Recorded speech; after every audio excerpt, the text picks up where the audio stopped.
2001 হতে 2006 আমি দায়িত্বে ছিলাম, তখন কোনো দুর্নীতি হয়নি।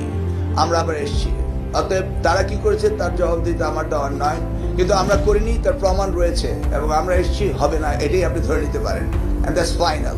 মেধাভিত্তিক জাতি গঠনে এসএসসি পরীক্ষা পদ্ধতিতে আমূল পরিবর্তনের ঘোষণা দিয়েছেন শিক্ষা এবং প্রাথমিক ও গণশিক্ষামন্ত্রী ডক্টর আনাম এহসানুল হক মিলন।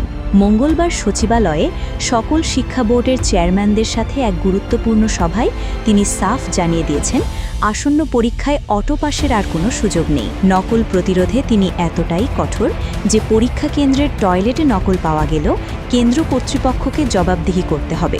সভায় শিক্ষামন্ত্রী কেবল পরীক্ষাই নয়, শিক্ষা ব্যবস্থার ভবিষ্যৎ নিয়েও গুরুত্বপূর্ণ পরিকল্পনা তুলে ধরেন। তিনি জানান, যেসব জেলায় এখনও জেলা স্কুল নেই সেখানে প্রথম শ্রেণী থেকে দ্বাদশ শ্রেণী পর্যন্ত সমন্বিত উচ্চ মাধ্যমিক স্কুলের আদলে নতুন জেলা স্কুল প্রতিষ্ঠা করা হবে। মেধা মূল্যায়নের ক্ষেত্রে তিনি শিক্ষকদের সক্রিয় ভূমিকা পালনের আহ্বান জানান এবং স্পষ্ট করেন যে সামাজিক যোগাযোগ মাধ্যমে প্রশ্ন নিয়ে কোনো গুজব ছড়ালে বা কন্টেন্ট আপলোড করলে কঠোর আইনি ব্যবস্থা নেওয়া হবে। সভায় বিশেষ অতিথি হিসেবে উপস্থিত শিক্ষা প্রতিমন্ত্রী ববি হাজ্জাজও পরীক্ষা ব্যবস্থাপনায় স্বচ্ছতা আনার বিষয়ে জোর দেন। মেধার প্রকৃত মূল্যায়নের জন্য বর্তমান প্রশাসন যে বদ্ধপরিকর তা এই সভার কঠোর সিদ্ধান্তগুলো থেকেই স্পষ্ট।